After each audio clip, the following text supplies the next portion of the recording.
Now I'm really worried about that. I don't think I'm gonna make it through that tree. This is terrible. Codes, what did we get ourselves into? Scooch, scooch. This is not a good idea, dude. Oh no, I don't know how I'm gonna get through this without crunching my camper.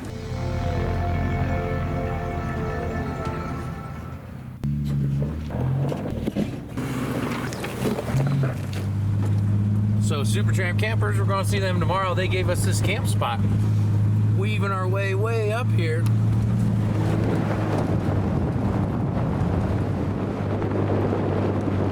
So this is pretty neat, all right. We're just outside of Golden, Colorado, and so stoked to be hitting some good wheeling in the Jeep, squeezing it through some trees and seeing where we can get on this 10,000 foot mountain peak trail. The added width of my Jeep with the Dana Spicer Ultimate 60 crate axles makes it so stable off-road, so fun to watch it flexing with the Nitto 40s, and I just love how this thing performs. It's so much fun to drive off-road. Look at this old mining claim we found off the trail. That's pretty neato. So yeah, this is our trail, and then we go up this.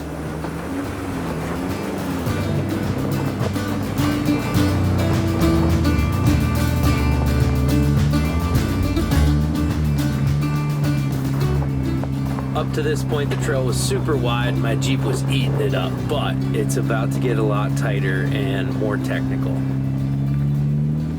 Yeah, a couple little holes. That's fun.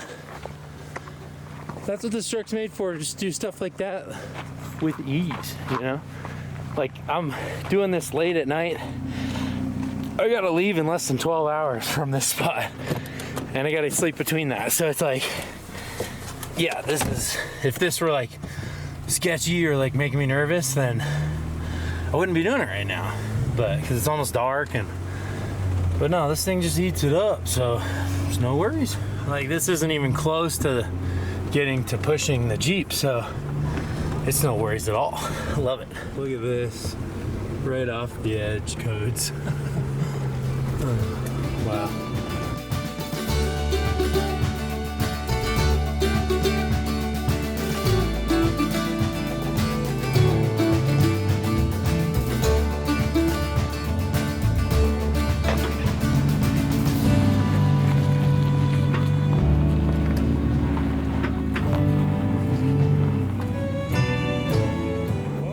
Just ripped my awning off right there. I would have if I kept going straight into that tree. Thankfully I can go around this way, which is where I should have gone from the beginning. High clearance 4x4 route, high clearance bypass. Yeah, we'll go with the high clearance 4x4 route. Man, this is crazy, you guys. It looks like we're gonna get some weather too. A little bit of rain. So I really didn't plan this very well. This is way too fast. This is way too far out here to be getting in at night and to be leaving in the morning. And I took the wrong trail in for sure, because I just linked up with trails that are like way easier. And apparently there's weather coming in.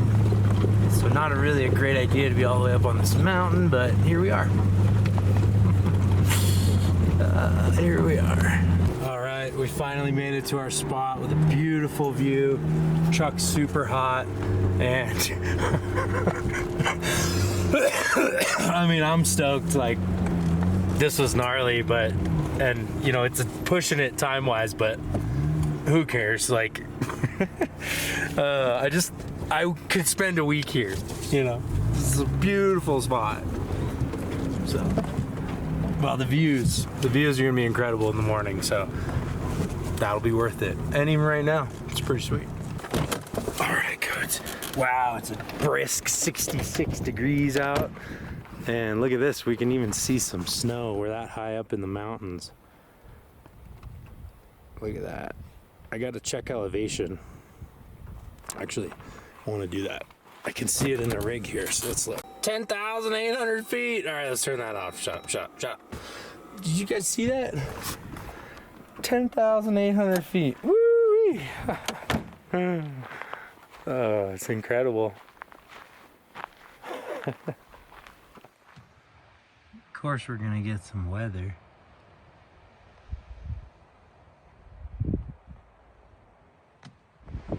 Dang, the wind is so loud in those trees. It's crazy. Go check out the sunrise. Oh yeah. All right, we're latching the camper up here. This is the spot in the morning. It's 8 a.m. I'm all shower pouched and ready to rock and roll on my way to Super Tramp Campers. Stoked to go see folks over there and run this gnarly trail on the way out here today. I've given myself 2 hours, even though Google said 1, because I learned my lesson on the way up. Takes a lot longer. We learned that a long time ago. But yeah, once again, let's notice and appreciate the snow on this mountain over here. And a little over there. Again, 10,814 feet. It was so beautiful camping in 60-degree weather after 100-degree weather. Just perfect. Love it. This has all just come together.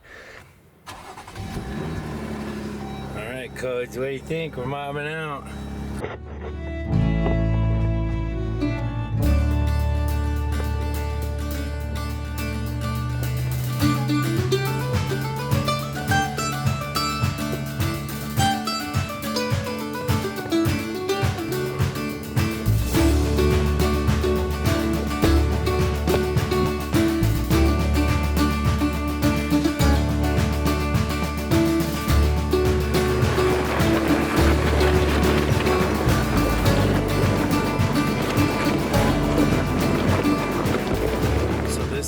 It gets really tight, and when you have a tall camper and you see the right side, you're leaning up more, you're gonna tip it into this tree here.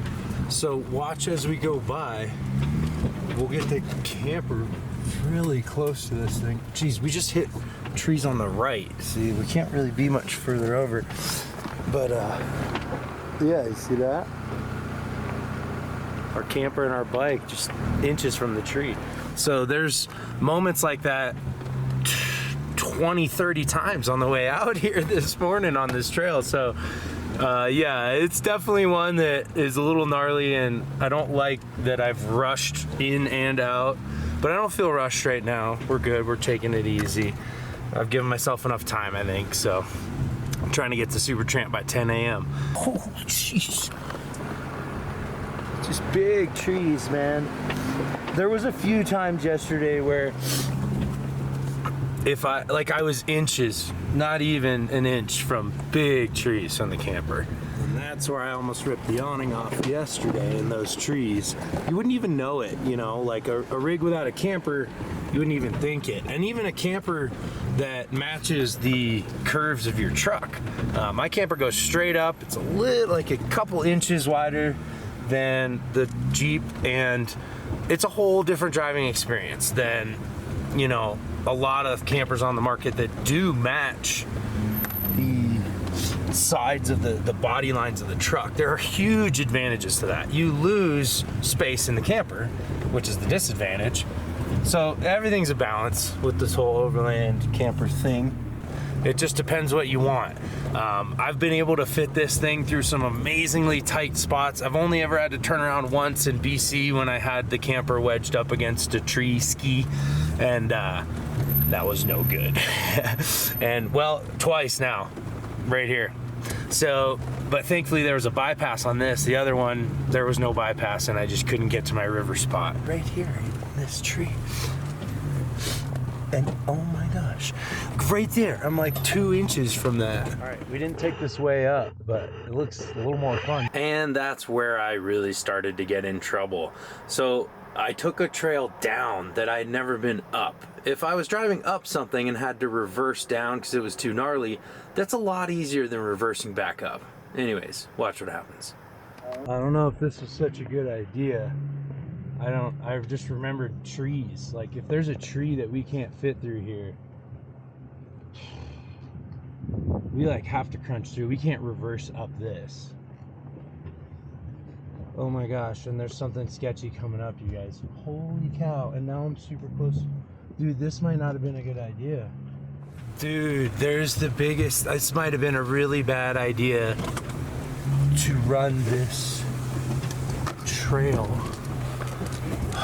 There's a huge, oh no, I don't know how I'm gonna get through this without crunching my camper.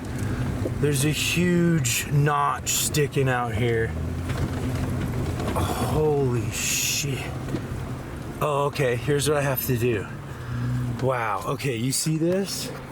So I've got to crawl this rock here to pitch the camper side up. Okay, I'm gonna film this from outside and focus. This is intense, you guys. Oh no, I don't know if this was a good idea. Okay, we can make it.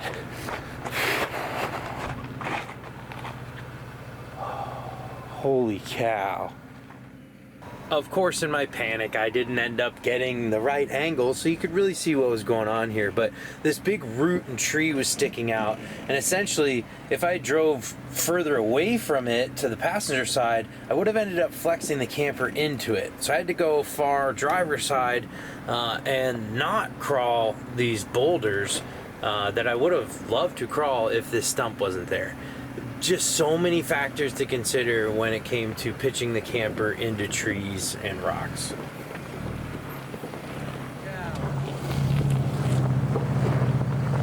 Okay, we made that one. Now there's just this one.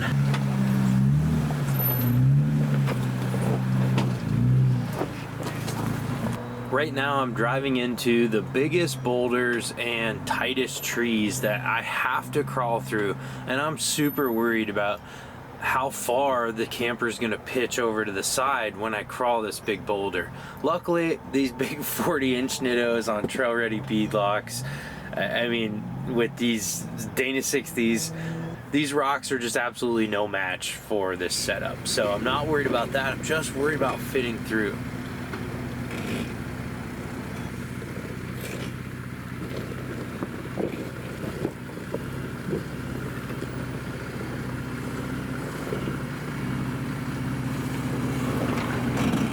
So I was really relieved after crawling that rock to not hear a camper crunching sound and be going further down into this chute on a very tight right-hand turn.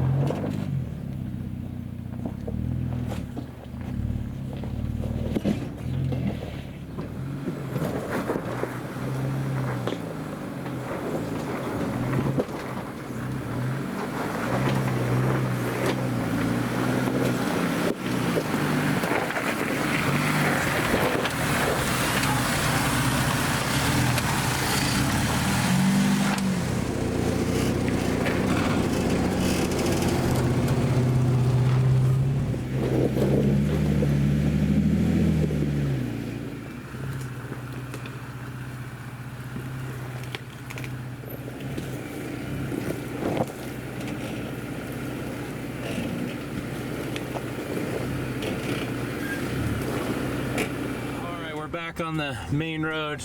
I've never been that stressed out wheeling this camper. I mean, there was so many times that things could have gone bad and that I was squeezing through these trees by an inch or so, or not even, like literally scraping past them, and that's fine as long as I'm not like leaning more into them. I'd be scraping past them and flexing and pushing more into them. Wow, I am honestly relieved to be on pavement right now. You know what's crazy? It's 9:30. 9:30, right?